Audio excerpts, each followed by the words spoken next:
Bismillahirrahmanirrahim. Innal hamdalillah nahmaduhu wa nasta'inuhu wa nastaghfiruh wa na'udzu billahi min shururi anfusina wa sayyiati a'malina. Man yahdihillahu fala mudilla lahu wa man yudlil fala hadiya lahu. Asyhadu an la ilaha illallah wahdahu la syarika lahu wa asyhadu anna Muhammadan 'abduhu wa rasuluhu la nabiyya ba'dahu. Allahumma shalli wa sallim wa barik ala 'abdika wa nabiyyika Muhammad وعلى آله وصحبه ومن اهتدى بهديه إلى يوم القيامة. قال الله جل وعلا: يا أيها الذين آمنوا اتقوا الله حق تقاته ولا تموتن إلا وأنتم مسلمون. أما بعد. إخوة الإيمان rahimani wa rahimakumullah. Kita bersyukur kepada Allah Subhanahu wa taala Ar-Rahman Ar-Rahim yang telah memberikan kepada kita nikmat yang paling agung, yaitu nikmat Islam. Kita bersyukur atas nikmat ini siang dan malam. Kita bersyukur kepada Allah Subhanahu wa taala akan nikmat Islam pagi dan petang, di mana setiap pagi, setiap petang kita berzikir. Di antara tiga pagi kita asbahna ala fitratil Islam wa ala kalimatil ikhlas wa ala dini nabiyina Muhammadin sallallahu alaihi wasallam wa ala millati abina Ibrahim hanifan musliman wa ma kana minal musyrikin. Selalu kita berzikir pagi dan sore untuk mensyukuri nikmat Islam yang Allah Subhanahu wa taala anugerahkan kepada kita. Karena memang inilah yang membimbing kita kepada segala kebaikan dunia dan segala kebaikan akhirat. Dan alhamdulillah di dalam risalah ini yang sedang kita kaji, risalah yang menjelaskan kepada kita apa kewajiban muslim terhadap apa yang Allah perintahkan. Kita telah mengkaji beberapa poin bahwa kewajiban muslim terhadap apa yang diperintahkan oleh Allah, sebagaimana kata Syekh Muhammad rahimahullah, adalah ada 7 perkara. Kita telah membahas satu demi satu. Yang pertama adalah mempelajarinya, yang kedua adalah mencintainya, yang ketiga adalah berkomitmen untuk mengamalkannya, keempat adalah mengamalkannya, kelima adalah mengamalkannya sesuai sunnah, yaitu dengan penuh keikhlasan dan benar. Dan kemudian yang keenam yang ini menjadi materi kita pada kesempatan hari ini, yaitu dengan menjauhi atau menjaga dari segala dosa perusak amal. Mewaspadai jangan sampai kalau sudah beramal kemudian dia melakukan dosa-dosa yang menyebabkan amalnya terhapus. Karena alhamdulillah rahimani wa rahimakumullah, ini yang perlu diperhatikan oleh setiap kita. Jangan sampai salah seorang dari kita dia beramal dengan susah payah, dia menghabiskan banyak waktu, dia menghabiskan banyak usianya untuk itu, namun kemudian dia tanpa disadarinya dia membatalkan amal itu dengan dosa-dosa yang dia lakukan. Tidak sedikit ya saudara rahimani wa rahimakumullah, orang-orang yang mengira bahwa dia itu sedang memupuk kebaikan-kebaikan, melakukan amal soleh, ahli zikir, ahli ibadah, ahli ketaatan kepada Allah Subhanahu wa taala. Lisannya selalu basah di dalam zikrullah. Dia mengira bahwa apa yang dia lakukan ini adalah sebagai tambahan amal untuk dia di sisi Allah Subhanahu wa taala. Namun dia sadar atau tidak sadar, di saat yang bersamaan dia melakukan sebagian dari dosa-dosa yang membatalkan amal ibadah, maka semua kehebatan ibadahnya yang dia lakukan karena Allah, yang dia lakukan dengan mengharapkan pahala di sisi Allah, tidak bernilai sama sekali karena hal ini. Ikhwatal iman rahimani wa rahimakumullah. Sedangkan para auliya Allah, mereka ini yang betul-betul menegakkan iyyaka na'budu wa iyyaka nasta'in. Iyyaka na'budu wa iyyaka nasta'in, yang dijelaskan oleh Imam Ibnu Qayyim rahimahullah tentang ini. Beliau menyampaikan bahwa manusia atau makhluk ciptaan Allah ini terbagi menjadi 4 golongan terkait dengan iyyaka na'budu wa iyyaka nasta'in. 4 golongan yang mereka ini yang paling mulia, yang paling top levelnya adalah orang-orang yang memaksimalkan iyyaka na'budu dan memaksimalkan iyyaka nasta'in. Dia memaksimalkan ibadahnya hanya kepada Allah, hanya kepada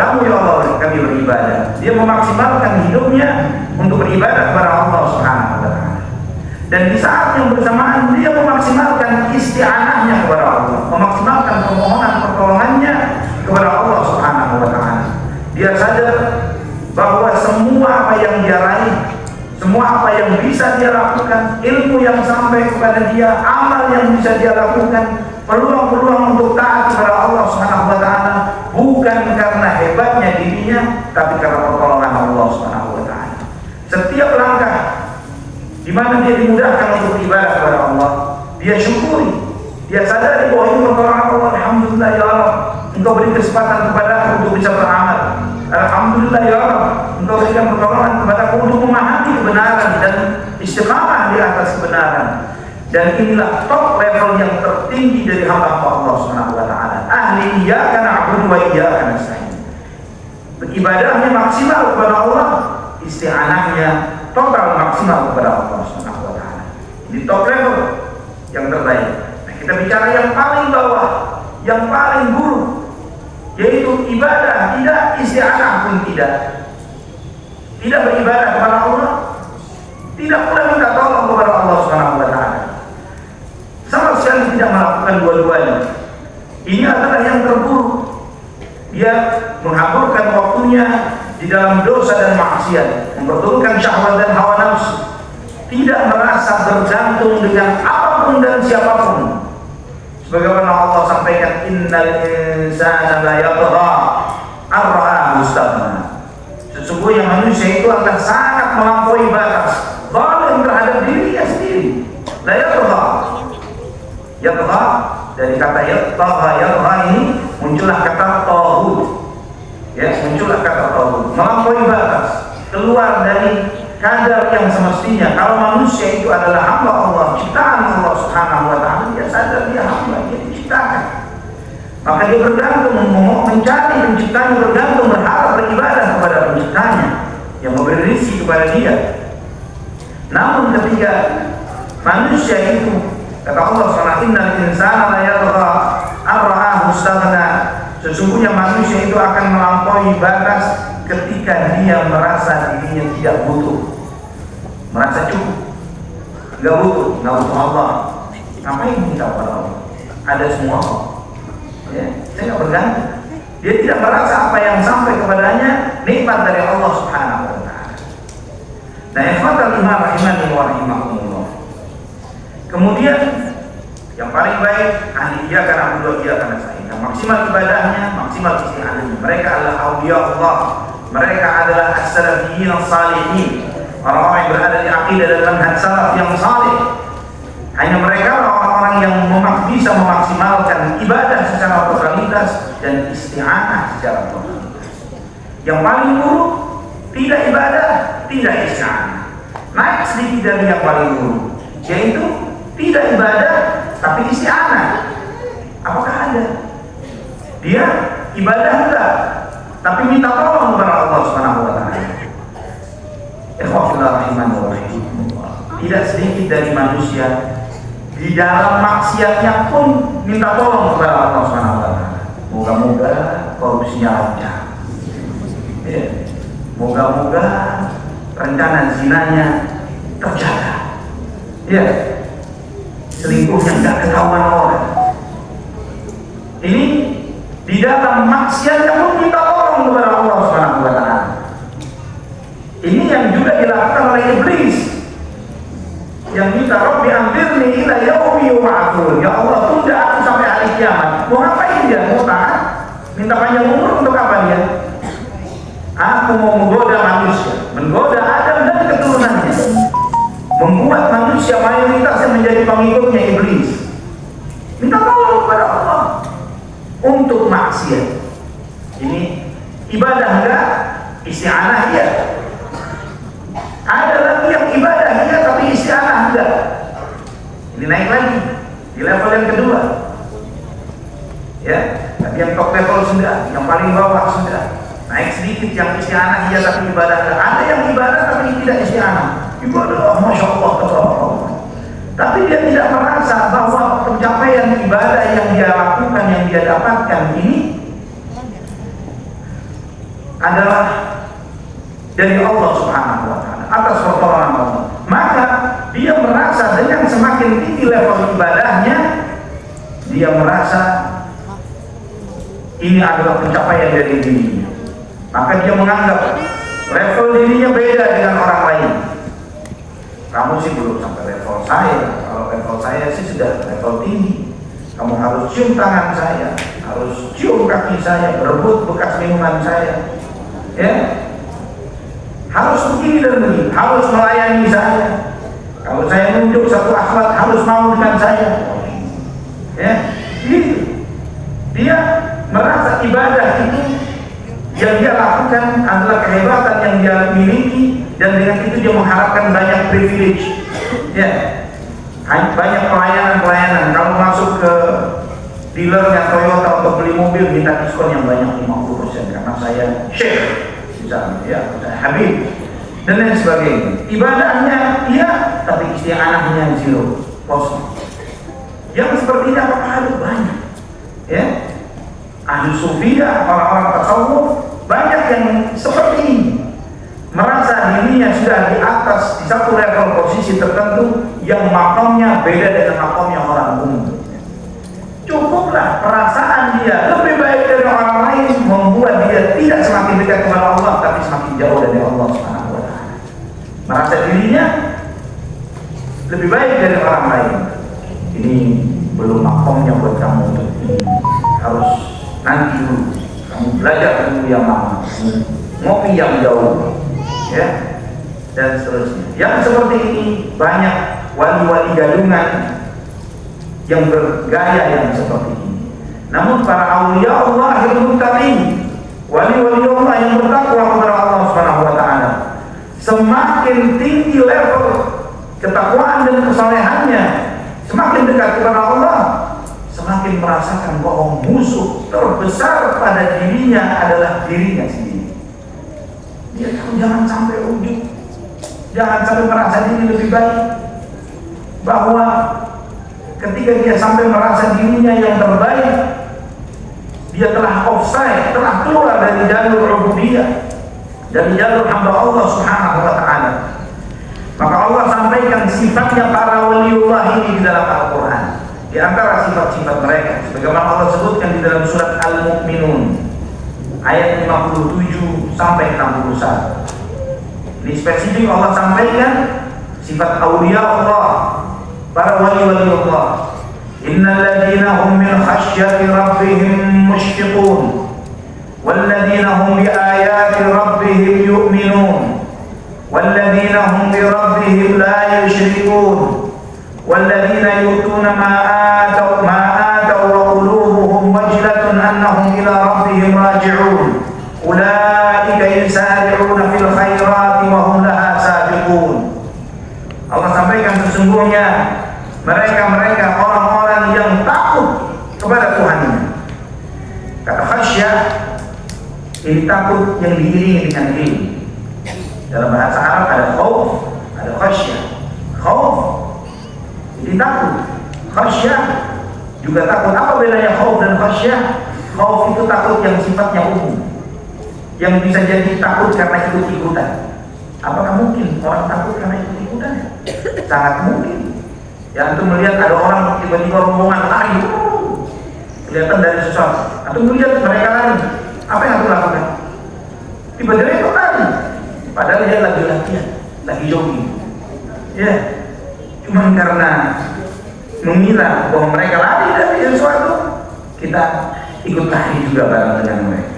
Ikut-ikutan. Takut yang ikut-ikutan ini banyak terjadi pada sebagian kita. Sebagai contoh juga ya Alhamdulillah, terkadang sebagian antum ketika sholat berjamaah, sholat tarawih, imamnya Masya Allah, tabarakallah, suaranya merdu, ya, dan kemudian khusyuk, kemudian sang imam nangis, kita ikut nangis. Kalau kita ini nangis, kenapa tadi waktu sholat? Ya, ngerti gak ayat yang dibaca maksudnya apa, tentang apa? Enggak, ada kebawa sama syahdunya sang imam, ikut-ikutan. Ya insya Allah berpahala ya Rabbana ya Karim. Semoga walaupun ikut-ikutan ini dalam hal yang baik, insya Allah diterima baik-baikannya oleh Allah Subhanahu wa Ta'ala. Namun ya Alhamdulillah, kalau khasyah itu adalah takut yang diiringi dengan ilmu. Innama yakhsyallaha min ibadihi ulama. Sesungguhnya yang takut kepada Allah di antara hamba-hambanya hanyalah para ulama. Al-khasyah itu adalah orang-orang berilmu. Maka Allah sebutkan di dalam ayat ini, innal ladzina hum min khasyati rabbihim mushfiqun. Sesungguhnya mereka yang takut kepada Tuhan mereka. Allah menyebutkan secara spesifik sifat khasyah yang merupakan rasa takut yang diiringi dengan ilmu. Walladzina hum bi ayati rabbihim yu'minun. Dan mereka beriman dengan ayat-ayat Tuhan mereka. Ikhwatal iman, rahimani wa rahimakumullah. Beriman kepada ayat-ayat Allah, insyaallah seluruh orang kaum muslimin, semua umat Islam, mereka kalau ditanya beriman kepada kitab Allah, beriman. Dia beriman kepada kitab Allah. Namun masalahnya iman itu bukan cuma sekedar saya percaya, tapi dia hakul yakin. Dia tahu bahwa ayat-ayat Allah adalah yang benar, yang lainnya adalah salah. Maka hujjatul uzma, dalil termulia yang tertinggi adalah qala Allah wa qala Rasul sallallahu alaihi wasallam. Apa yang difirmankan oleh Allah, apa yang disabdakan oleh Rasulullah sallallahu alaihi wasallam. Bahwa puncaknya ilmu, kalau sebagaimana al-ilmu wa qala Allah wa qala Rasul wa ma fihi qala haddatsana wa ma siwa dzalika fa wasasu syayatin. Sebagaimana kata Imam Syafi'i rahimahullah di dalam salah satu bait syairnya, bahwa ilmu itu yang di dalamnya ada qala haddatsana, telah menyampaikan kepada kamu, maksudnya adalah hadis-hadis. Kalau antum membaca Sahih Bukhari, Sahih Muslim, Sunan Abu Dawud dan yang lainnya, di situ penuh dengan telah menyampaikan kepada ilmu itu apa yang kita ambil dari Allah dan Rasulnya. Itu ilmu. Di luar itu waswas syaitan.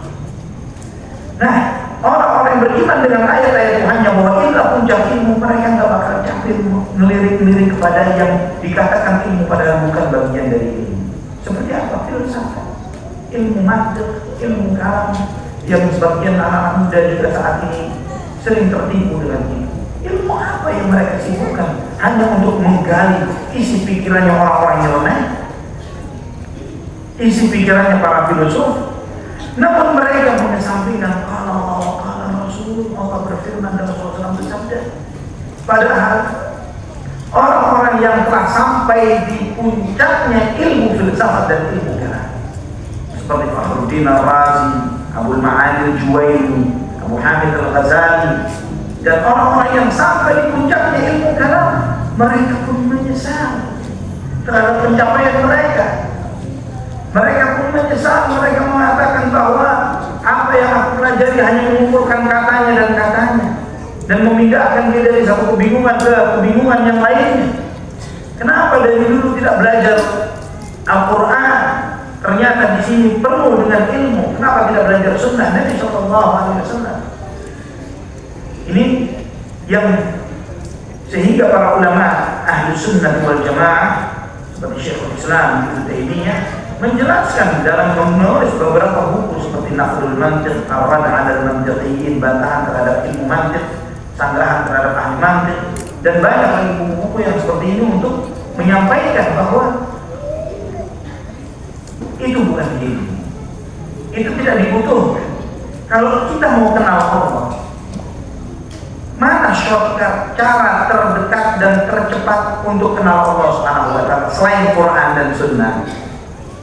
Apa ada ahli ilmu kalam setinggi apapun levelnya lebih kenal Allah dan Rasulnya ketimbang Allah Subhanahu wa Ta'ala sendiri yang Allah firmankan dalam Al-Quran dan Nabi Muhammad SAW utusannya?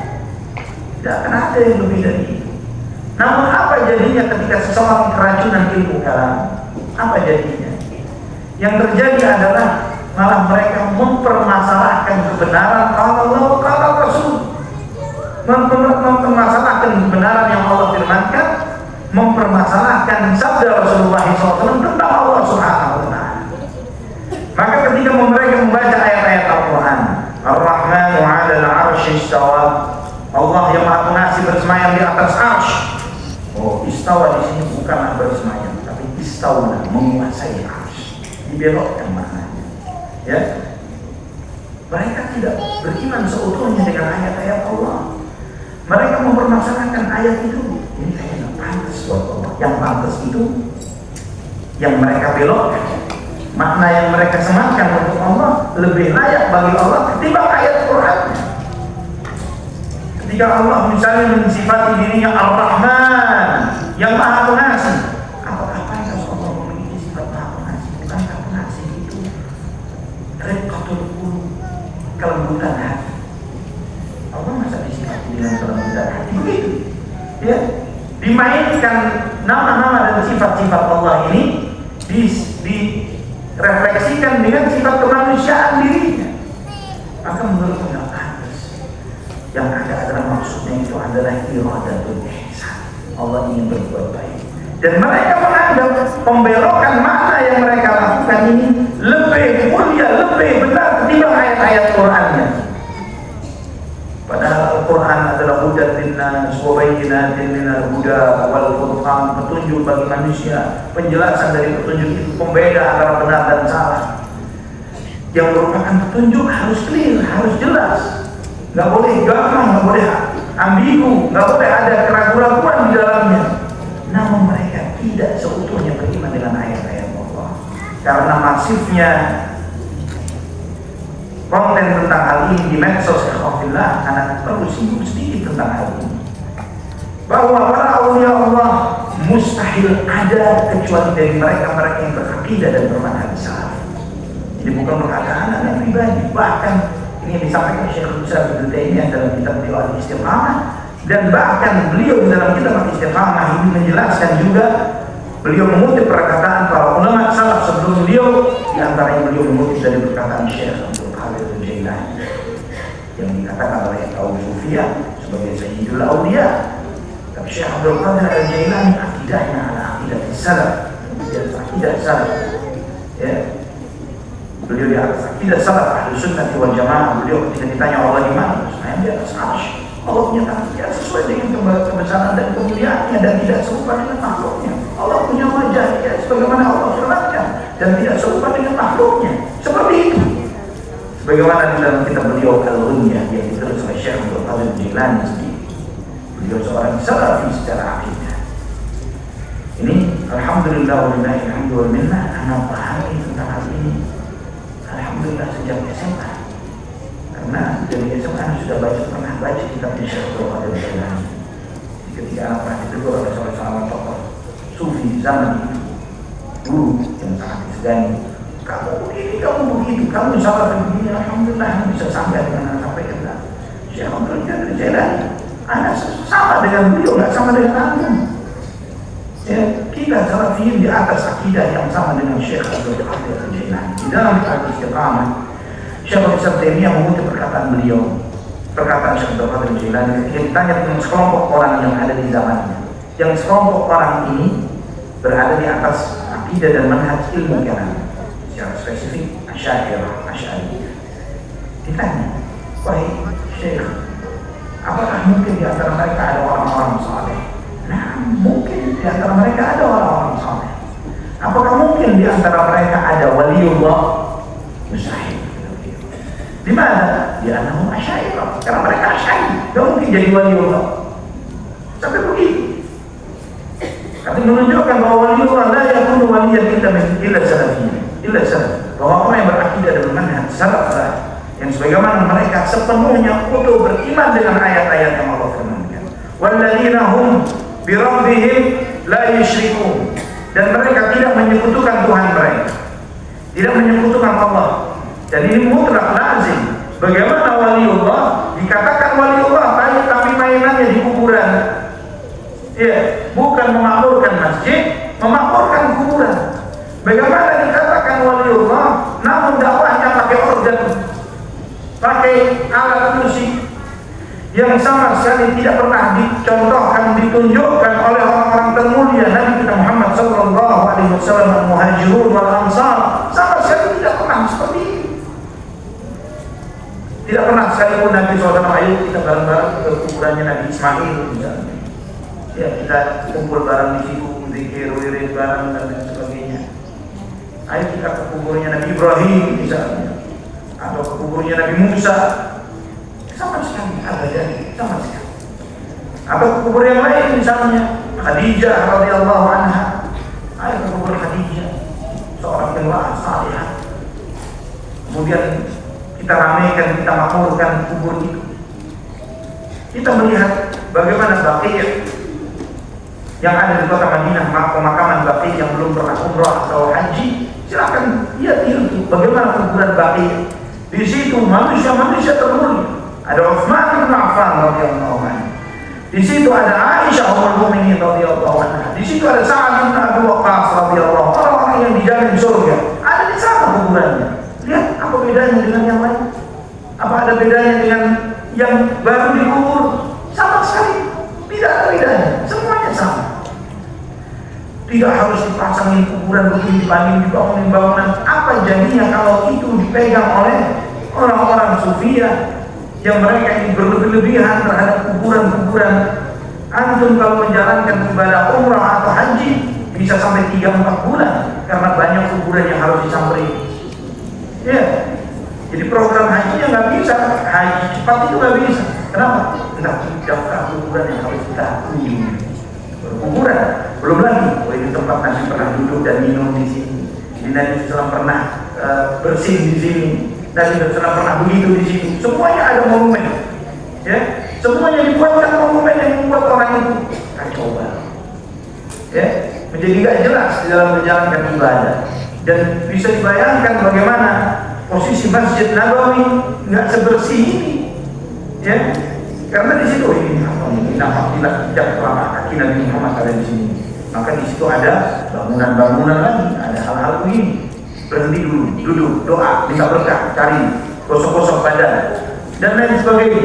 Ya, bisa di bagaimana jadinya kalau tempat-tempat itu dikelola oleh sebagian orang-orang seperti orang-orang yang ada di negeri kita dari kalangan kaum sufinya.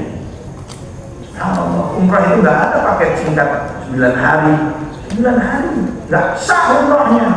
Imam tawaf sa'i dan ta'alum nggak sah.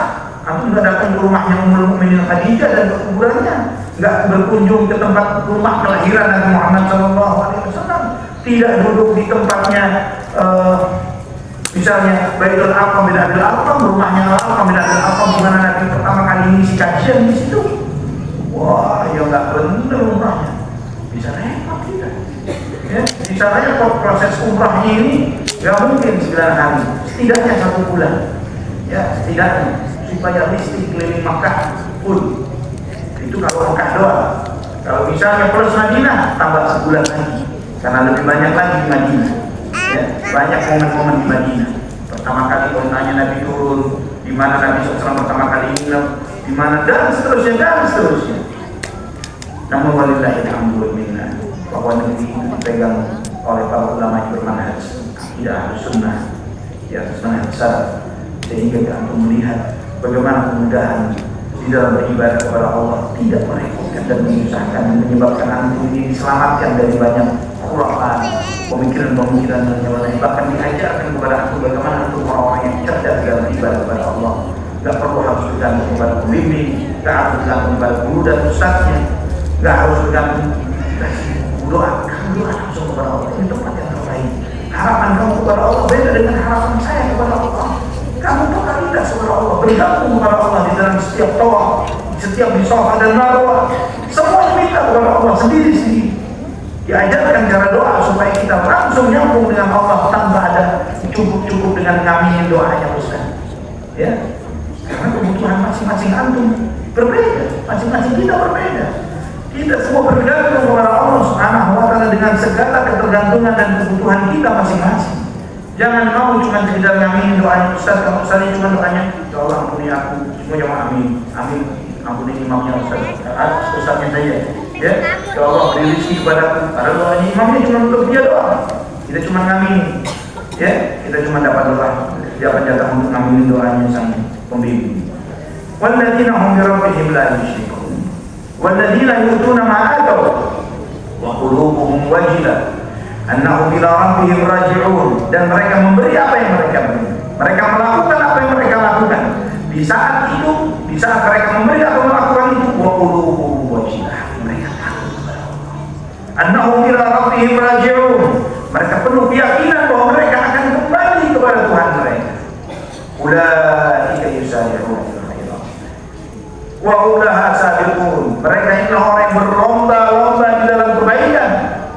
mereka akan sampai terlebih dahulu di dalam kebaikan. Mereka bergegas melakukan kebaikan-kebaikan. Nah, ketika ayat-ayat ini turun,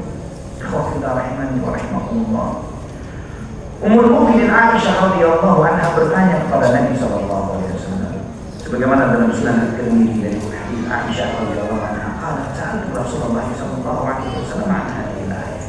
Aku bertanya kepada Nabi sallallahu alaihi wasallam tentang ayat ini. Walladzina yutuna ma atau wa qulubuhum wajilah. Mereka melakukan apa yang mereka lakukan, atau mereka memberi apa yang mereka beri, dan hati mereka takut. Aisyah bertanya, ya Rasulullah, siapa orang-orang ini? Siapa orang-orang ini? Apa yang mereka lakukan sampai membuat hati mereka takut? Alladzina yashrabuna al-khamra wa yasrifun. Apakah karena mereka minum khamar, mereka mencuri, sehingga membuat hati mereka takut? Ya Rasulullah, membuat mereka ketakutan. Kata Nabi sallallahu alaihi wasallam, la ya bintas siddiq. Bukan itu wahai putri as-siddiq. Walakinnahu alladzina yasumuna wa yusalluna wa yatasaddaqun. Namun mereka adalah orang-orang yang puasa, yang sholat, yang sedekah, ahli ibadah. Mereka orang-orang saleh. Wa hum yakhafuna an la yuqbala minhum, kata Nabi. Namun dengan giat dan semangatnya mereka di dalam ibadah, mereka khawatir jangan sampai ibadahnya ditolak oleh Allah. Ulaika alladziina yusari'una fil khairat. Itulah orang-orang yang berguna di dalam kebaikan-kebaikan. Artinya ikhwan, di sini Nabi sallallahu alaihi wasallam menunjukkan, mengajarkan bahwa para aulia Allah itu tambah tinggi levelnya, tambah tinggi rasa malunya. Takut. Mereka takut, ya Allah, apakah ibadahku diterima? Apakah saya benar-benar mukmin atau orang yang tertipu dengan diriku sendiri? Waliyahulillah. Maka ikhwatal iman, antum tahu para sahabat radhiyallahu anhum ajma'in, mereka ini ahli ibadah. Salat jangan ditanya, bacaan Quran jangan ditanya, ibadahnya jangan ditanya. Beberapa hadis yang kita dengar sampai Nabi SAW menyebutkan, mengajarkan tentang puasa Daud misalnya. Ini puasa yang paling berat, puasa Daud. Coba baca hadisnya dari Abdullah bin Amr bin Al-As radhiyallahu anhu. Ya, termasuk juga hadis pembatasan bahwa nggak boleh menghatamkan Al-Quran kurang dari 3 hari. Juga hadis Abdullah bin Amr bin Al-As itu adalah karena semangat para sahabat untuk beramal lebih dan lebih. Karena Nabi SAW mendapati Abdullah bin Amr radhiyallahu anhu, beliau semangat tiap hari puasa. Kata Nabi SAW, puasa 3 hari sebulan. Dalam 3 hari dalam setiap bulan itu sama seperti puasa 1 bulan, karena satu kebaikan dibalas 10 kali. 3 hari dibalas 30 hari, cukup. Kata Nabi SAW, saya bisa lebih ya Rasulullah, bisa lebih. Senang tulis, saya bisa lebih lagi, saya bisa setiap hari saya puasa, saya maunya tiap hari puasa. Kata Nabi SAW, puasa terbaik puasa Daud. Tidak ada yang lebih baik dari puasa Daud. Sehari puasa, sehari tidak. Sehari puasa, sehari tidak. Hadis ini menjelaskan bahwa Nabi SAW memberikan pembatasan kepada sahabat, jangan terlalu semangat di dalam beribadah. Itu bagaimana semangat ibadah mereka sampai dibatasi oleh Nabi. Kalau kita bakal kita diskon terus. Ya, 3 hari sebulan ya Rasulullah. Kalau sehari gitu. Ya, boleh nggak kalau sehari doang? Ya, dinego lagi dari 3 hari sebulan. Dicoba untuk didiskon lagi. Sahabat lagi yang lainnya yang bisa hatam Quran tiap hari. Ada Abdullah bin Amr juga bisa hatam Quran tiap hari. Kata Nabi, seminggu sekali saja. Maksimal seminggu sekali. Oh, saya bisa lebih dari ini, saya mau lebih dari ini. Sampai dibatasi orang lain kalau tidak akan tidak memahami apa yang dia baca. Kalau dia menghatamkan Quran kurang dari 3 hari, dikasih pembatasan, jangan kencang-kencang baca Quran, ya, sehingga dalam sehari lebih dari 10 juz, maksimal kata Nabi 10 juz, diberikan pembatasan. Ya, kita sendiri ngejar hataman Ramadan dengan susah payah. Pada Ramadan, gimana di luar Ramadan? Ya, Ramadan jadi hatam-hatam. Ya. Untuk mengejar hataman di Ramadan. Sudah hatam sekali saja di bulan Ramadan, itu bayangannya sudah 3-4 tahun ke depan gak lupa-lupa. Ya, sudah 3-4 tahun yang lalu anak hatam Al-Quran di bulan Ramadan. Ya. Padahal cuma sekali dalam seumur hidup. Ini beda kita dengan para sahabat. Dan jangan ditanya lagi sedekahnya. Antum sering mendengar bagaimana Umar membawa 50% hartanya. Ya, beda kalau kita 50% harta, ini majnun ini. Ya, tabungan ditarik separuhnya dan disedekahkan. Abu Bakar 100% hartanya, 100% semua tabungan yang ditarik dikasih untuk sedekah. Lebih lagi dari itu jihad fisabilillah. Mereka taruhkan nyawanya untuk Allah Subhanahu wa taala. Habis-habisan mereka di dalam ibadah.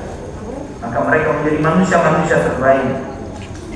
Namun antum melihat ikhwah kita dengan semangat ibadah yang seluar biasa itu, bagaimana hati mereka? Bagaimana jiwa mereka? Bagaimana mereka melihat diri mereka sendiri dengan semua ibadah yang mereka jalankan? Abu Darda radhiyallahu anhu beliau mengatakan, "Li an a'lam anna Allah taqabbala minni rak'atayn ahabbu ilayya min ad-dunya wa ma fiha." Andai kata aku bisa tahu bahwa ada 2 rakaat salat yang pernah aku lakukan itu diterima oleh Allah, itu lebih baik ketimbang dunia dan seisinya. Andai kata aku tahu ada dari 2 rakaat salat yang aku lakukan diterima oleh Allah, itu lebih baik daripada dunia dan seisinya. Karena Allah berfirman, kata beliau kami membacakan surat Al-Maidah ayat 27, "Innama yataqabbalullahu minal muttaqin." Sesungguhnya Allah hanya menerima ibadahnya orang bertakwa. Beliau masih tanya, subhan kepada dirinya, ya Allah, apakah salat-salat ini diterima atau enggak? Jadi tidak kepedean. Mereka bertanya, dia bertanya, ada nggak yang diterima salat? Kalau ada satu aja, alhamdulillah, ada bersyukur. Tidak kepedean di dalam. Nah, karena perasaan yang seperti itu, jangan ditanya bagaimana mereka terus memperbaiki dirinya untuk beribadah kepada Allah Subhanahu wa taala. Mereka terus upgrade kualitas ibadahnya, kualitas khusyuknya, kualitas ibadahnya. Mereka terus berlomba-lomba di dalam kebaikan. Karena mereka tidak pernah merasa tahu bahwa ibadah mereka diterima. Kita sebaliknya, terkadang karena sesuatu hal yang mendesak, akhirnya kita sholat misalnya zuhur atau asar. Cepat-cepat, nggak masalah. Ini kalau hari ini nggak terima kan besok ayo zuhur asar kan. Ya, kita mikirnya begitu. Kita entengin ibadah dan Allah musta'an wa na'udhu wa na'udhu. Abdullah ibn Abi Mulayyah, salah seorang alim ulama tabi'in, kalangan tabi'in. Beliau menyebutkan adraktu thalathina min ashabin Nabi sallallahu alaihi wasallam kulluhum yakhafuna nifaqa ala anfusihim. Ma minhum min ahadin yaqulu annahu ala imani Jibril wa Mikail. Kata Abdullah ibn Abi Mulayyah, aku belajar kepada 30 sahabat. Beliau belajar kepada Ummu Mukminin Aisyah radhiyallahu anha, belajar kepada Abdullah bin Abbas, belajar kepada Abdullah bin Umar, belajar kepada 30 sahabat. Apa kata beliau? Semua yang saya temui dari sahabat-sahabat Nabi sallallahu alaihi wasallam ini, semuanya takut diri mereka adalah orang munafik. Semuanya takut. Apakah mereka munafik atau bukan? Kulluhum yakhafuna nifaqa ala anfusihim. Semuanya takut. Saya munafik ya. Saya munafik ya. Saking takutnya kepada Allah Subhanahu wa taala. Enggak kepedean dengan ilmu dan amalnya. Enggak kepedean dengan apa yang telah dia lakukan. Tidak ada seorang pun di antara mereka yang merasa imannya seperti Jibril atau Mikail. Beda dengan sebagian yang antum lihat, yang antum dengar, yang kita ketahui di sebagian kita, yang gak jelas kewaliannya langsung dengan gampang ini wali kutub, itu kutub utara, kutub selatan. Ya, statement dari siapa? Pernyataan dari siapa? Ya katanya, ini jelas. Mereka pada awliya Allah, muhajirin wal ansar, orang-orang yang disayang oleh Nabi sallallahu alaihi wasallam, disayang oleh Allah Subhanahu wa taala. Namun mereka mengkhawatirkan kemunafikan pada diri mereka. Sampai Umar yang Nabi sallallahu pernah menyebutkan ana fil jannah. Nabi sallallahu menyatakan aku di surga. Abu Bakar di surga, Umar di surga. Nabi sallallahu menyebutkan beberapa nama mereka di surga. Nabi SAW menyebutkan beberapa kemuliaan Umar. Ibn al-Khattab, "Walladzi nafsi biyadihi wa Ibn al-Khattab demi Allah yang jiwaku berada di tangannya. Ma salakta wadiyan, tidaklah engkau menempuh satu jalan kecuali setan bertanya di jalan lain." Setan segan mau ketemu Umar. Ya, takut mau ketemu Umar. Kalau Umar lewat jalan, Umar lari deh. Ya, setannya takut ketemu Umar. Radhiyallahu anhu wa arda. Dengan sejumlah kemuliaan setelah masuk Islam, umat Islam menjadi izzah, terhormat dengan masuk Islamnya Umar, dengan jihadnya Umar radhiyallahu anhu, dengan sangat luar biasanya di dalam jihad fisabilillah yang selalu dekat dengan Nabi sallallahu alaihi wasallam. Dan juga setelah sepeninggal Nabi sallallahu alaihi wasallam, beliau yang selalu mensupport Abu Bakar Siddiq setelah menjadi khalifah, enggak tanggung-tanggung. Setelah menjadi khalifah radhiyallahu anhu, Umar di antara pencapaiannya yang kita rasakan sampai hari ini, yang kita nikmati adalah ramainya masjid-masjid di salat tarawih. Itu yang menghidupkan kembali Umar itu sampai ketika Ali bin Abi Thalib ketika di Kufah, dia melihat masjid-masjid itu terang pada isya, ramai sampai malam. Orang-orang qiyamul lail, suara dengungan bacaan Al-Quran dimunajatkan di sana dan sini. Sampai beliau mengatakan, Ali bin Abi Thalib mengatakan, "Nawwarallahu qabraka ya Umar, qad nawwarta buyutallahi azza wa jalla." Semoga Allah menerangi kuburmu wahai Umar. Kau telah menerangi rumah-rumah Allah Subhanahu wa taala di mana-mana Allah. Ini pencapaian di antara pencapaian iman. Jadi setiap salat tarawih yang dilakukan, setiap masjid-masjid yang ramai orang mengejar Lailatul Qadar, Umar dapat pahalanya. Jangan ditanya levelnya Umar. Kisra Persia hancur di zaman Umar. Negara yang paling berkuasa di zaman itu Kisra dan Kaisar. Kisra Persia, Kaisar Romawi. Kisra hancur lebur di bawah kekuasaannya Umar radhiyallahu anhu. Istananya, singgasananya dibelah-belah, dibagi-bagi untuk modal jihad fisabilillah. Dan itu telah disampaikan oleh Nabi. Demi Allah, kata Rasulullah SAW ketika beliau masih hidup, nanti hartanya Kisra akan dipakai untuk modal jihad fisabilillah. Sampai Ali bin Hatim radhiyallahu anhu dia dulu masuk Islam, hari dia masuk Islam. Kisra bin Hurmuz, ya Rasulullah itu masuk Kisra bin Hurmuz. Ya seperti misalnya sekarang ada di antara antum disampaikan misalnya terjadi di zaman ini. Ya, Nabi SAW menyampaikan sebagai pembantu supaya antum bisa paham. Nanti semua asetnya Donald Trump dan Amerika akan dikuasai oleh umat Islam dan dipakai untuk membesarkan kejayaan Islam. Mana bisa? Jauh banget, ya.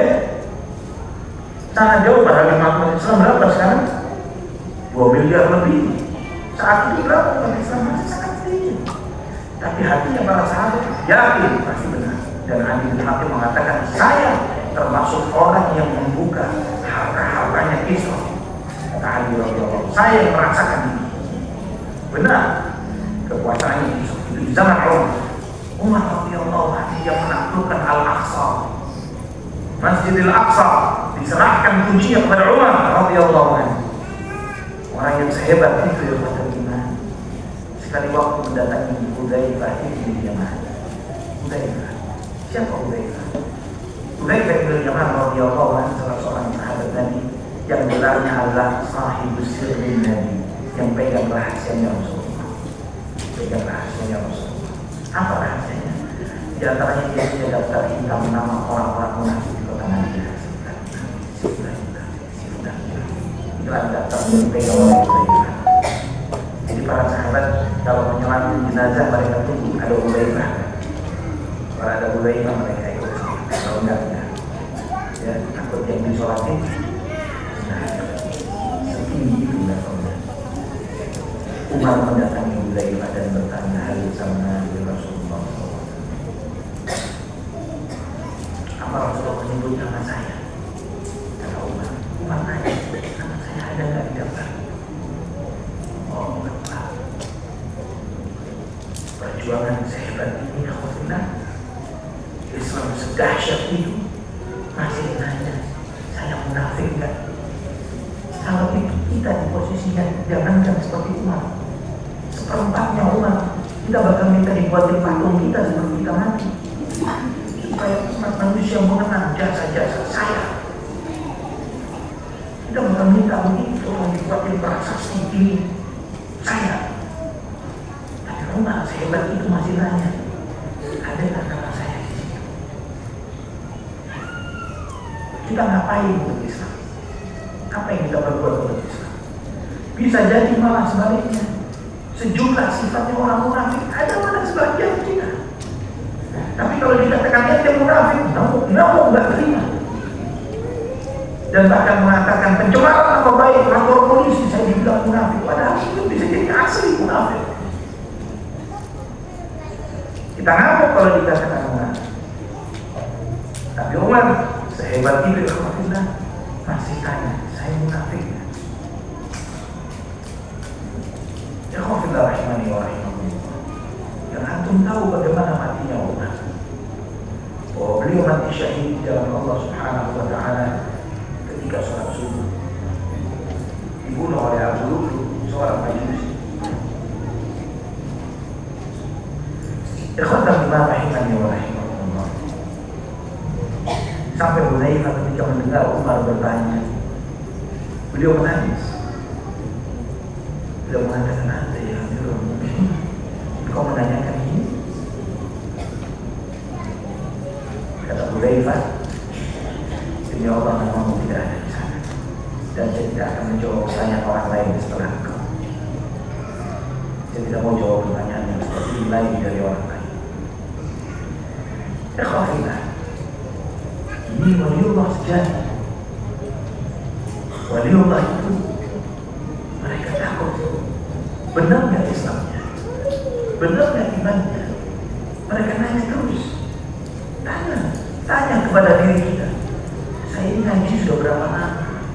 Sejumlah ilmu yang saya pelajari dibandingkan amal yang saya perbuat, nyambung nggak? Kalau nggak nyambung, bisa jadi munafik. Waliyahumillah.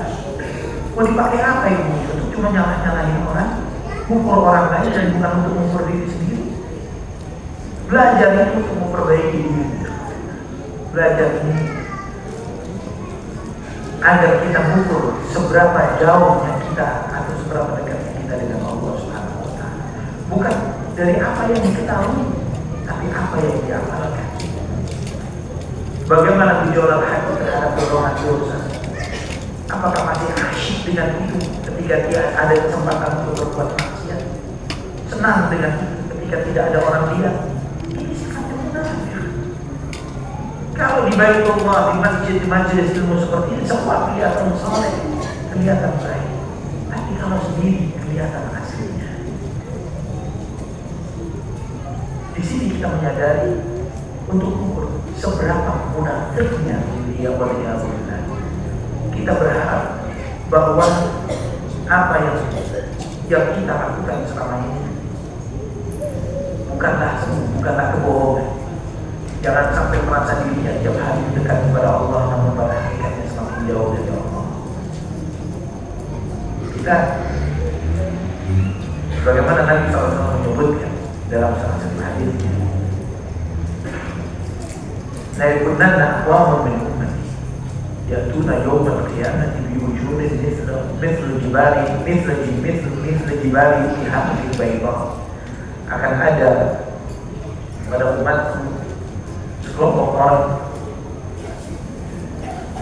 yang mereka ini nanti datang pada hari kiamat dengan membawa pahala seperti gunung-gunung tiara yang berwarna putih. Datang pada hari kiamat bawa banyak pahala, seperti gunung tiara yang berwarna besar, karena pahala itu bersinar. Maka digambarkan oleh Nabi gunung tiara yang berwarna putih bersinar, pahala sholat, puasa, sedekah, hadir majelis ilmu, zakat dan sebagainya. Faja'ala Allahu haba'an mansura. Namun sayangnya pahala yang banyak gunung-gunung putih itu dijadikan oleh Allah debu yang terbatas.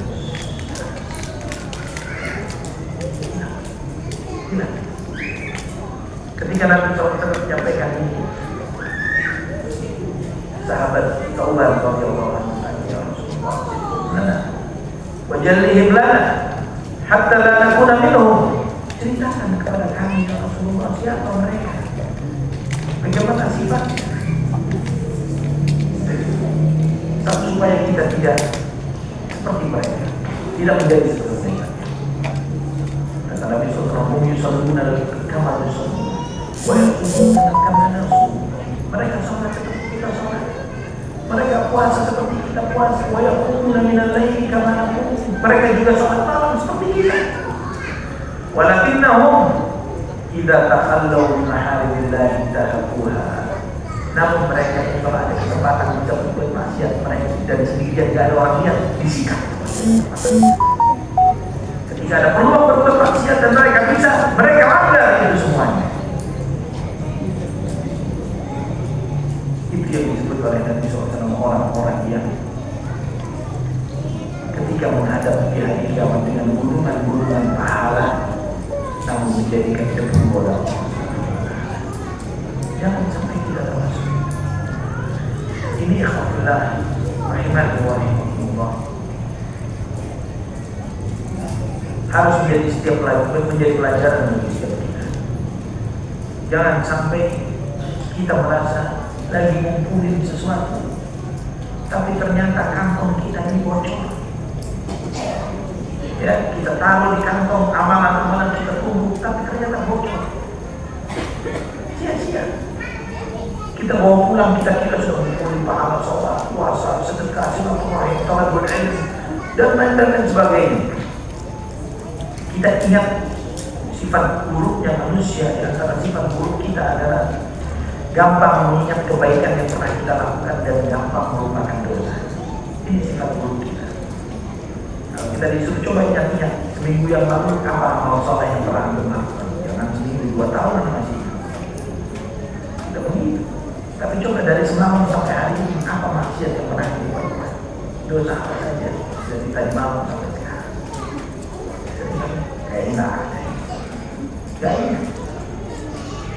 Padahal bisa jadi mata melihat haram, telinga mendengar haram, lisan menyakiti orang dan seterusnya. Allah musta'an. Dosa-dosa perusak amal ini banyak sekali kepada iman. Di antara dosa-dosa itu ada yang menghapuskan seluruh amal, semua amal habis. Ada yang membatalkan amal itu saja. Dan dosa-dosa perusak amal ini banyak. Yang sebagaimana Anda sampaikan, sebagian yang menghapuskan semua dosa, semua kebaikan, seperti syirik, murtad, nifaq akbar, munafikan yang besar. Ini menghapuskan semua. Ada yang menghapuskan amal itu ketika misalnya adalah dia menyebut-nyebut amal yang dia perbuat, maka insya Allah setidaknya mudah-mudahan kesempatan ini kita setidaknya membahas 5 dari dosa-dosa perusak amal.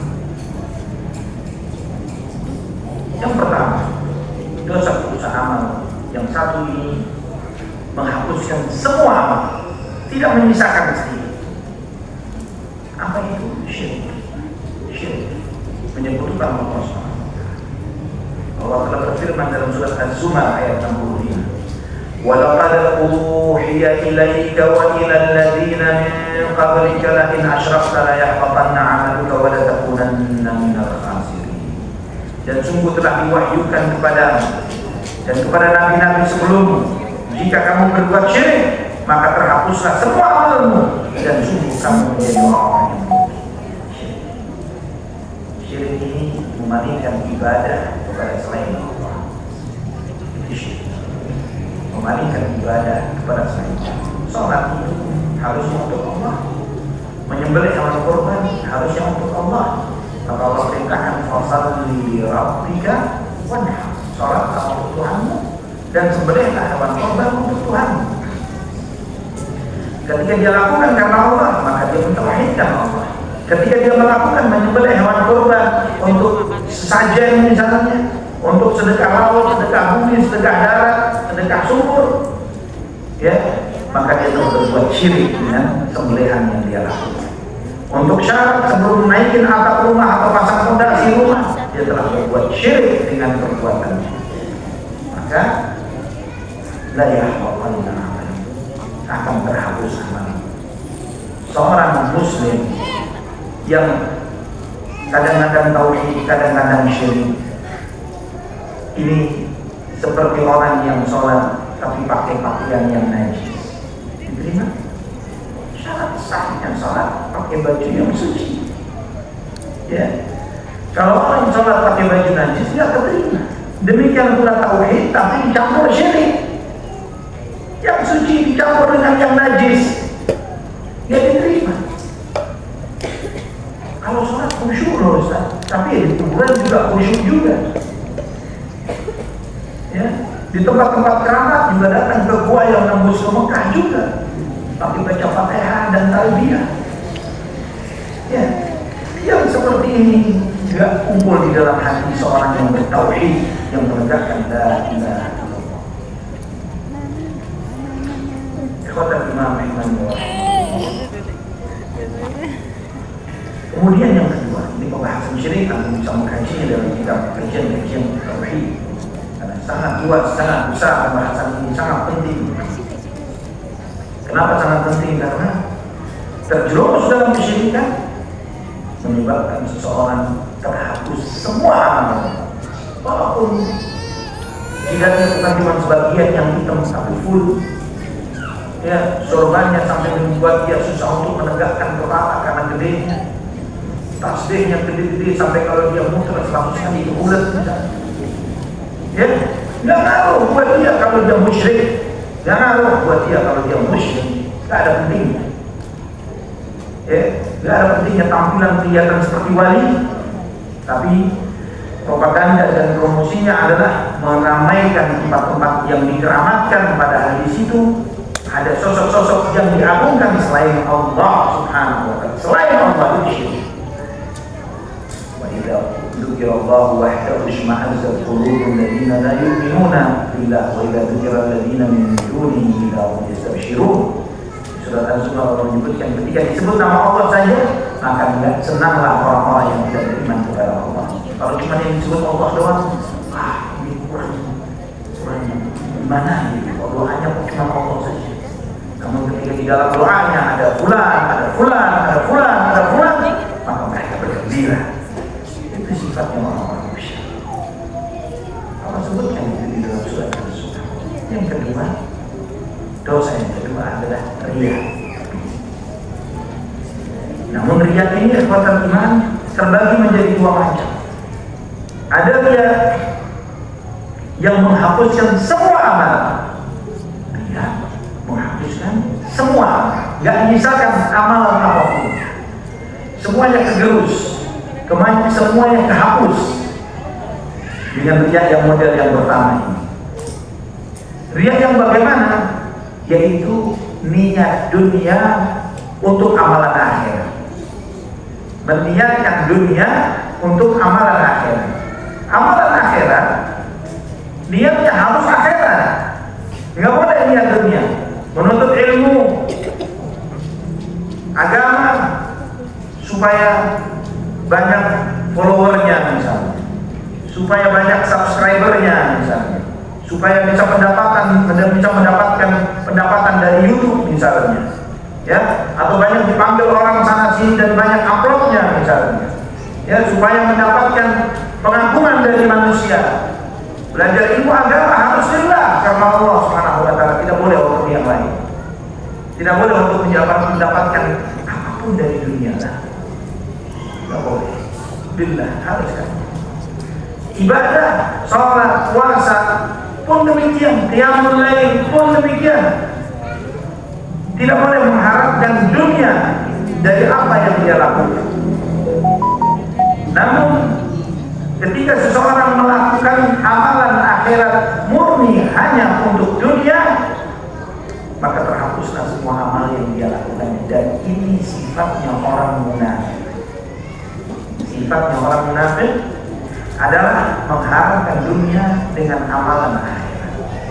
Allah berfirman, Surat Hud ayat 15 dan 16. Surat Hud ayat 15 dan 16. Man kana yuridul hayatad dunya wa zinataha nuwaffi ilaihim a'malahum fiha wa hum fiha la yubkhasun ulaika alladziina laysa lahum fil akhirati illa an-nar wa habita ma sana'u fiha wa batilun ma kanu ya'malun.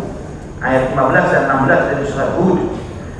Barang siapa yang mengharapkan kehidupan dunia dan perhiasannya, maka kami akan penuhi kepada mereka amal mereka, imbalan pahala mereka di dunia, dan mereka tidak akan dirugikan.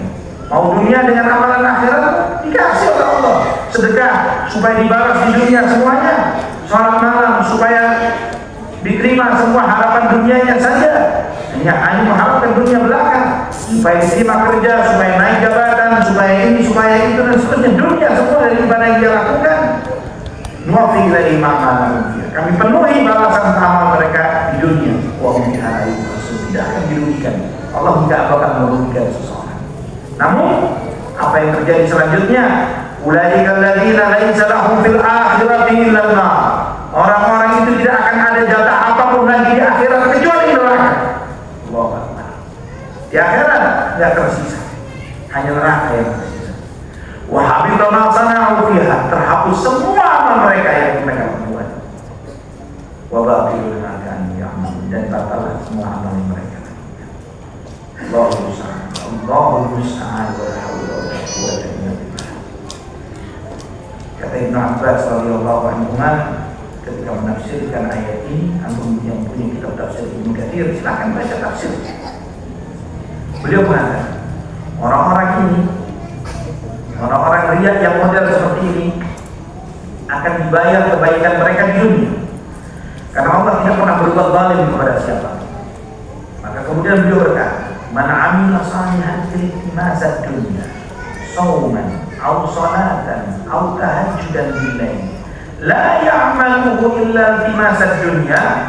Orang-orang yang mengamalkan amal saleh hanya mengharapkan dunia. Dia mengharapkan dengan sholatnya, dengan puasanya, dengan tahajudnya di waktu malam. La ya'maluhu illa fi masa dunya. Dia mengamalkan itu murni hanya mengharapkan dunia. Yaqulullahu ta'ala, Allah berfirman kepada orang itu, wa fihi alladzi iltamasa fid dunya minal mathal. Aku penuhi pahala yang dia inginkan di dunia ini, apa yang dia mau dikasih oleh Allah. Wa habita amaluhu alladzi kana ya'maluhu liltimasi dunya wa habita amaluhu alladzi kana ya'maluhu liltimasi dunya. Dan terhapuslah semua amal yang dia harapkan karena dunia. Wa huwa fil akhirati minal khasirin. Dan dia di akhirat termasuk orang yang rugi. Jangan pernah mengharapkan dunia dengan amalan akhirat. Namun bagaimana sikap seorang muslim yang sejati, mukmin yang benar? Apakah tidak boleh Ustaz, kalau misalnya silaturahim tujuannya untuk mendapatkan kelapangan rezeki dan panjang umur misalnya? Apakah tidak boleh Ustaz, kalau misalnya saya suka sedekah dengan harapan supaya Allah melapangkan sebagian dari rezeki itu? Atau saya banyak-banyak istighfar supaya rezeki tambah lancar? Apakah tidak boleh Ustaz? Boleh, tapi tidak boleh mengharapkan itu saja. Maksudnya jangan sampai itu satu-satunya harapan di hati kita. Terus apa yang diharapkan yang lain? Akhirat. Minta surga, minta ridhonya Allah, minta ampunan Allah, minta rahmat Allah di akhirat, minta dimaafkan dosa-dosa. Jadi kalau tidak mendapatkan apa yang dia dan apa yang dia harapkan nggak dia dapatkan, ternyata sudah silaturahim, ternyata dia miskin terus, misalnya, nggak kecewa, nggak berhenti silaturahim, karena dia tahu bahwa itu cuma sekedar bonus sesuai dengan kehendak Allah, dengan yang maha hakim, yang maha bijaksana, yang maha tahu apa yang baik bagi hambanya. Tapi tidak memutus semangatnya untuk tetap silaturahim karena dia tahu bahwa rekeningnya terus terisi dengan ketakwaan. Dia tahu bahwa dia bertransaksi dengan Allah yang maha hakim, yang maha alim, yang maha tahu dan maha bijaksana. Tidak membuat dia kendur beristighfar dan beribadah kepada Allah hanya karena harapan dunianya tidak tercapai. Tetap dia berkomitmen dengan Allah SWT karena dia tidak murni mengharapkan dunia. Jenis riya yang kedua, yaitu ketika dia beribadah yang mestinya karena Allah, tiba-tiba muncul riya di dalam hatinya. Ini yang disebut dengan syirkul asghar, syirik. Ya. Ketika seseorang itu sholat, misalnya dia bagusin sholatnya karena ada orang lain di sekitarnya. Wah, banyak yang lihat. Wah, ada calon mertua nih. Ya, ada atasan, ada pulang. Maka dibagusin, harusnya dia cuma baca kuliah dan puluh, akhirnya dibaca Yasin. Ya, supaya kelihatan Masya Allah ta'ala. Nabi SAW bersabda, Inna akhbarma khafu alaikum asyirkul asghar. Yang paling aku khawatirkan kepada kalian adalah syirik kecil. Apa itu syirik kecil? Kata para sahabat, lihat. Allah akan berfirman kepada mereka nanti pada hari kiamat ketika orang dibalas dengan semua amalnya. Cari kamu pahala dari orang yang kamu pamerkan amalmu kepada mereka. Cari pahala kepada atasanmu, calon mertuamu, dan yang lain. Cari pahala dari mereka. Apakah kamu bisa dapat pahala dari mereka atau tidak? Ya. Kata Nabi SAW ingatkan, Ayuhan nas, iyyakum wa syirkas sarair. Wahai manusia, hati-hati dengan syirik-syirik tersembunyi, syirik yang tersembunyi. Para sahabat bertanya, apa itu syirik tersembunyi ya Rasulullah? Kata Nabi, yaqumur rajulu fayusalli fayuzayyin salatahu jahidan lima yara min nadharin nasi ilaihi fata'an syirkus sana'a. Seseorang yang berdiri sholat, dibagusin sholatnya dengan sungguh-sungguh karena dia melihat orang lain lagi melihat dia. Disungguhkan sholatnya, itulah syirik tersembunyi. Dia dalam konteks yang serupa, misalnya kotak amal lagi jalan, ya, atau melihatnya mau ngeluarin 2.000, tapi karena ada bulan, artinya keluar 100.000 yang merah. Ya, salah tarik begini. Tapi karena segan sudah terlanjur keluar, maka nggak enak. Ya, maka nggak enak. Selesai kajian selesai, dia temuin panitia, dia minta kembalian. Buat ongkos pulang maksudnya. Ikhwafillah rahimani wa rahimakumullah. Yang seperti ini riya menghapuskan amal. Nah, seseorang ketika muncul dalam sholat ini, terus dia lawan perasaan muncul perasaan, insya Allah dia yang muncul, dia sedang jihad melawan diri. Tapi kalau riyanya dinikmati, itu yang benar. Ya, lawan perasaan. Yang ketiga, saya sengaja kasihkan saya waktu tidak sesuai. Yang ketiga, itu orang yang menyebut-nyebut amalnya. Ya, menyebut amalnya. Itu tahu kan? Masjid ini waktu dibangun karena nyumbang 2 bata. 2 bata dia sebut. Ya, dia cerita, wah ini kalau bukan karena anak nggak berdiri di masjid. Dan begini dan seterusnya. Yang mau masukkan dakwah di sini siapa? Ada. Yang anak suka dia menyebut-nyebut amal. Ya. Allah Subhanahu wa taala ingatkan di surat Al-Baqarah ayat 264, Ya ayyuhalladzina amanu la tubtilu shadaqatikum bil manni wal adha. Wahai orang yang beriman, jangan kamu batalkan pahala sedekahmu dengan menyebut-nyebutnya dan menyakiti hati orang yang kamu. Ayat 264 dari surat Al-Baqarah. Di ayat 262-nya, di ayat 262 dari surat Al-Baqarah Allah ingatkan, alladzina yunfiquna amwalahum fi sabilillahi tsumma la yutbi'una ma anfaqu mannan wa la adha. Orang-orang yang menafkahkan hartanya di jalan Allah dan mereka tidak mengikuti apa yang mereka nafkahkan dengan menyebut-nyebutnya dan menyakiti orang lain. Kemudian yang keempat, yaitu sholat asar. Meninggalkan sholat asar, sengaja meninggalkan sholat asar. Ya, sengaja meninggalkan sholat asar. Sholat asar ini kata Allah Subhanahu wa taala dalam surat Al-Baqarah ayat 238, Hafizu 'ala salawati was salatil wusta. Jagalah salat lima waktu dan jagalah sholat wusta, sholat yang tengah. Kata Nabi SAW dalam berdasarkan hadits Ali bin Abi Thalib, sholatul wusta, sholatul asar. Sholat wusta itu sholat asar, kata Nabi SAW. Ini dan juga Nabi SAW menegaskan dalam hadits Sahih Bukhari, Man taraka salatal asri hafiz amaluhu. Barang siapa yang sengaja meninggalkan salat asar, terhapus semua amalnya. Terhapus. Karena acara, karena ini, karena rapat, karena kerjaan, karena nggak mau menghapus make up di kondangan, ya, sengaja meninggalkan salat asar, terhapus amalnya. Ya, terhapus amalnya. Dan yang terakhir ikhwatal iman, yaitu mendahului ilmunya Allah Subhanahu wa taala tentang sesuatu. Ya, mendahului Allah tentang sesuatu. Maksudnya bagaimana? Bagaimana dalam Ustaz Imam Ahmad, dalam Al-Baqarah juga dalam Syarh Sunnah. Juga diriwayatkan oleh Imam Abu Dawud dan yang lainnya dengan sanad yang hasan.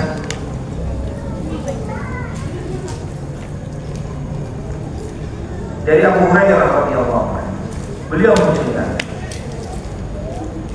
bahwa ada dua orang dari Bani Israil sebelum kalian.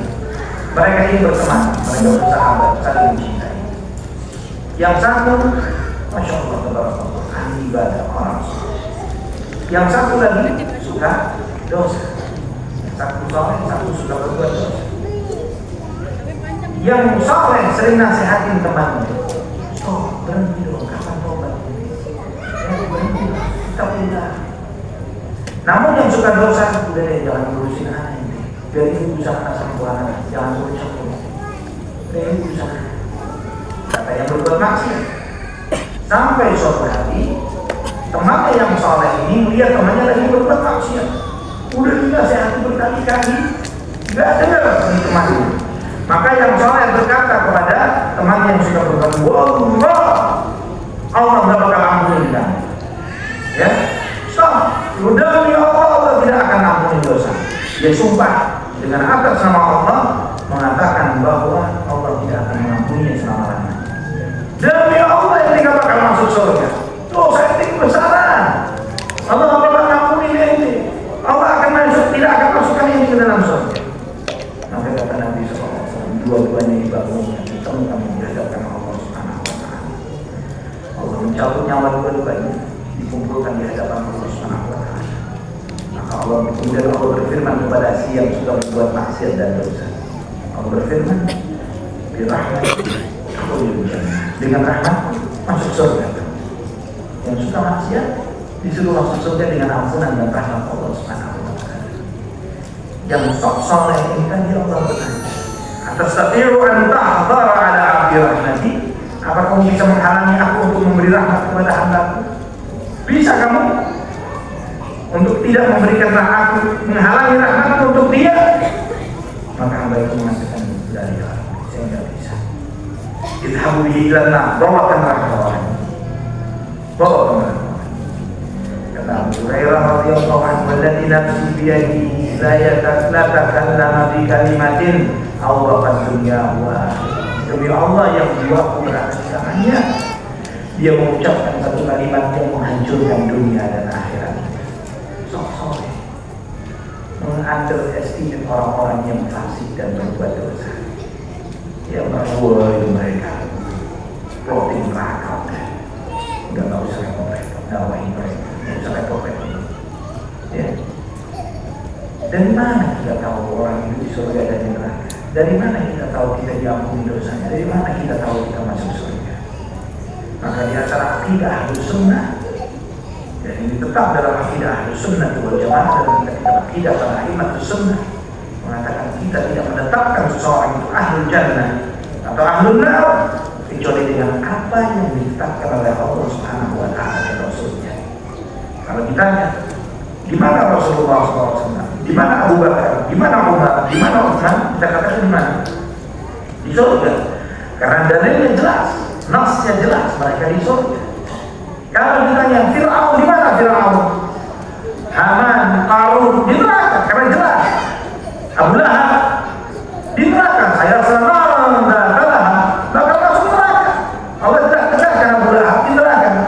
Kalau ada orang mengatakan bahwa akan jalan itu nggak boleh memutuskan orang, dia yang menganulir firman Allah Subhanahu wa taala. menolak firman dan sabda Rasulullah SAW. Di mana orang-orang ahli kita Yahudi atau Nasrani yang mati di dalam keyahudian dan kenasraniannya di neraka. Innal ladzina kafaru min ahli kitab wal musyrikin fi nari jahannam khalidina fiha ulaika hum syarrul bariyah. Musyrikin Yahudi Nasrani di neraka jahannam. Jelas, tidak boleh ragu, tidak boleh begitu. Ini salah tempat, ya. Allah pernah tegaskan ini di dalam Quran. Ini konteksnya beriman kepada ayat-ayat Allah yang tadi telah disampaikan, maka tidak ada keraguan mereka di neraka. Mati dalam keadaan Yahudi Nasrani benar. Namun ketika kita melihat orang kelihatan soleh, ketika kemudian dia meninggal,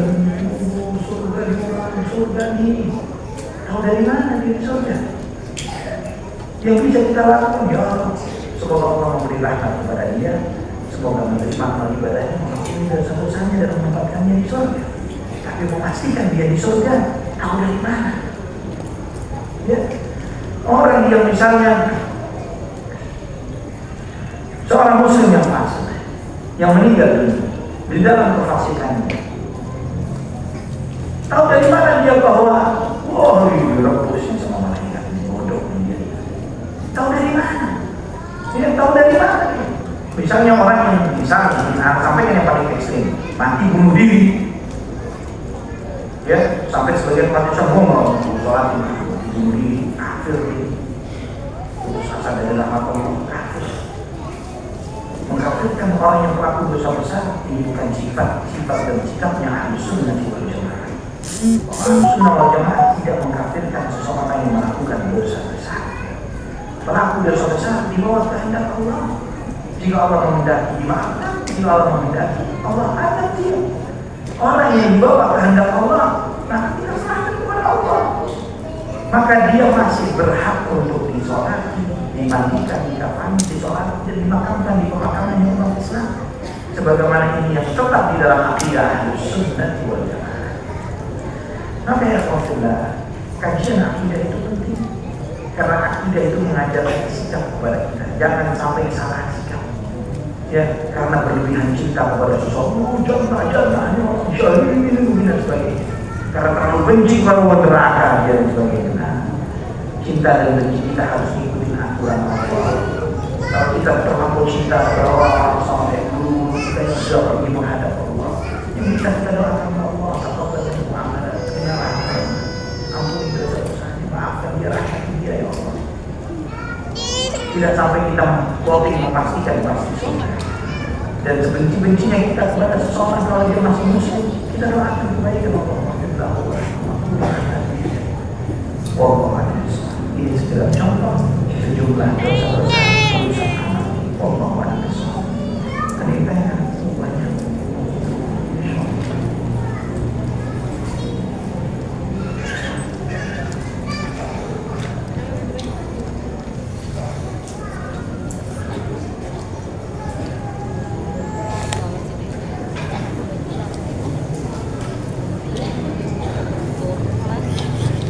Nah, ini pertanyaan, anak perempuan atau laki-laki yang lahir dari perzinahan, apakah dia wajib berbakti dan mengurus ayah biologisnya? Yang Anda pahami dari pertanyaan ini, bahwa orang tuanya zina, kemudian menikah, zina, hamil, kemudian menikah. Apakah ayah itu adalah ayah kandungnya? Khilafnya antara para ulama. Namun yang rajih sebagaimana disampaikan oleh Syekh Islam Ibnu Taimiyah dan Muhammad bin Shalih Al-Utsaimin rahimahullah tentang ini, bahwa ketika terjadi perzinahan dan kemudian dia hamil, kemudian dinikahkan, ini pernah terjadi di zaman Abu Bakar As-Siddiq radhiyallahu anhu, sebagaimana yang pernah Anda dengarkan dari apa yang disampaikan oleh Syekh Masyhur bin Hasan Salman rahimahullah dan seorang murid Syekh Al-Albani, bahwa pernikahan itu sah dan ayah biologis itu menjadi ayah kandung dari anak tersebut. Jadi nasabnya dinisbatkan kepada ayah biologisnya. Maka oleh karena itu ayah tersebut adalah sah untuk menjadi walinya dan juga berhak untuk mendapatkan warisannya.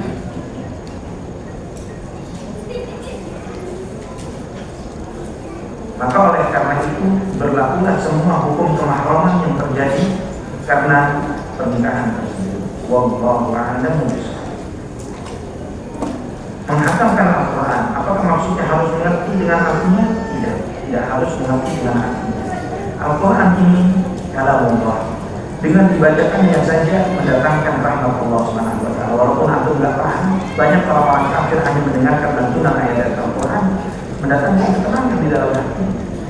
Ini menunjukkan tidak harus memahami apa yang dibaca. Allah.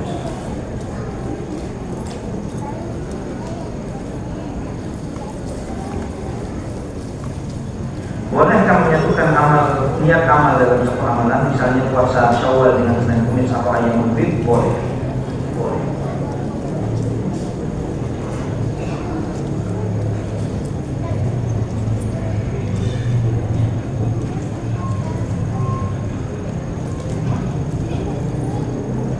Nah, cara sholat taubat nasuha. Sholat taubat, sholat 2 rakaat. Setelah wudu yang baik, sholat 2 rakaat yang dimulai setelah Fatihah rakaat pertama rakaat kedua dan kemudian berusaha semusyuk mungkin jangan sampai berbicara dengan dirinya sendiri di dalam sholat. Itu sholat taubat. Itu sholat taubat yang diajarkan oleh Nabi Sallallahu Alaihi Wasallam. Setelah sholat sunnah tahajud, apakah bacaan zikirnya sama seperti sholat malam, sholat fardu, atau boleh beda apa bacaan zikir setelah sholat sunnah? Tidak ada spesifikasi tertentu zikir yang dibaca sesudah sholat sunnah. Bahkan aku juga boleh mengangkat tangan dan berdoa. Ya, boleh mengangkat tangan dan berdoa untuk sesudah sholat sunnah. Berbeda dengan sholat Allah.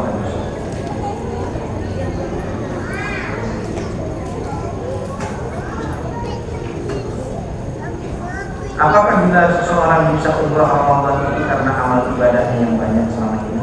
Padahal umrah itu satu panggilan dari Allah. Entah amalnya sedikit atau banyak. Apakah itu dia atau masuk atau merasa lebih baik? Nah, itu panggilan dari Allah, benar.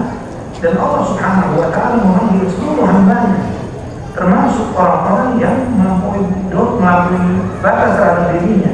Qul ya ibadiyalladzina asrafu ala anfusihim la taqnatu min rahmatillah. Katakan, wahai hamba-hambaku yang melampaui batas terhadap dirinya, wahai para pelaku maksiat, jangan pernah putus asa dari rahmat Allah. Siapa yang dipanggil di sini? Pelaku dosa. Ya, jadi bukan karena orang itu punya kelayakan tertentu maka dipanggil. Banyak pelaku maksiat pun dipanggil oleh Allah. Ya, untuk diberi kesempatan untuk taubat. Ajar diberi kesempatan untuk taubat. Jadi bukan karena hebatnya orang tersebut, karena dia sebelum ini sudah sangat masya Allah tabarakallah, maka kemudian dia berhak untuk bisa umrah di bulan Ramadan atau haji atau yang lainnya. Hukum bercita-cita membangun masjid tapi masjid harus diberi nama orang tersebut. Ini dia. Ini niat amal, niat riaknya dulu. Ya. Insya Allah kalau anak bangun masjid, anak riak juga. Ya. Jadi niat riak sebelum beramal. Kenapa? Kata Imam Syafi'i, aku berharap semua orang belajar dari ilmu tanpa menisbatkan ilmu itu kepada. Tidak usah sebut nama Syafi'i, tidak usah, tapi pelajari ilmu. Itu kata Imam Syafi'i.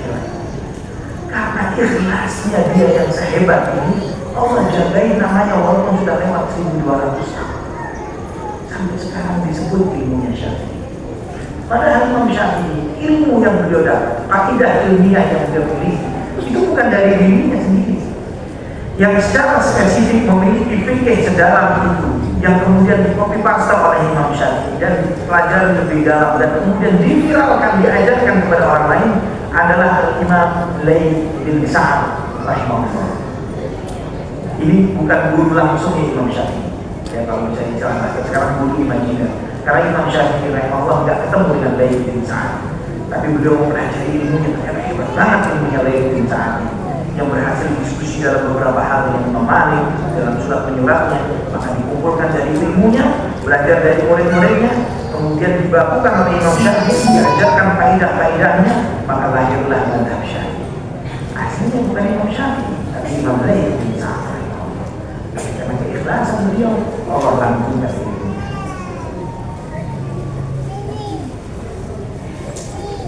Dalam proses studi S3 ada mata kuliah yang filsafat. Bagaimana hukumnya?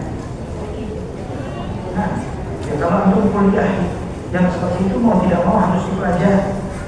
Ya, kalau untuk pelajari itu hanya sebagai sebuah syarat saja, pelajari sesuai dengan keterbatasan yang syarat yang diharapkan.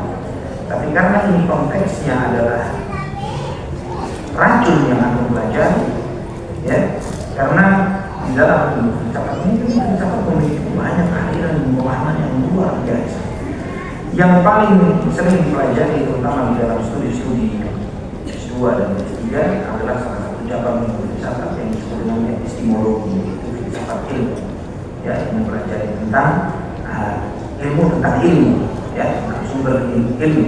Nah, tentang epistemologi hal ini alhamdulillah rahimahullah dalam beberapa hal dijadikan hujah oleh para ulama seperti Syekhul Islam Ibnu Taimiyah rahimahullah untuk menegaskan keilmiahan Al-Quran dan Sunnah, ya, bahwa Al-Quran dan Sunnah adalah sumber yang paling otentik yang tidak akan mungkin bisa terbantahkan sebagai sebuah sumber suatu informasi atau suatu ilmu atau suatu kebenaran. Maka di dalam batasan-batasan tertentu dipakai oleh para ulama untuk menghadapi kaum filosof dan ilmu dalam batasan tertentu. Namun karena antum hanya untuk studi saja, maka sikapilah seperti seseorang yang disajikan kepadanya nasi padang yang sangat nikmat dari restoran pagi sore, ya, dan ayam popnya juga, namun disampaikan sama yang menyajikan ini ada 1 sendok racun di dalamnya, ya, gimana makannya? Hati-hati. Boleh kita membaca sholawat sebelum istighfar.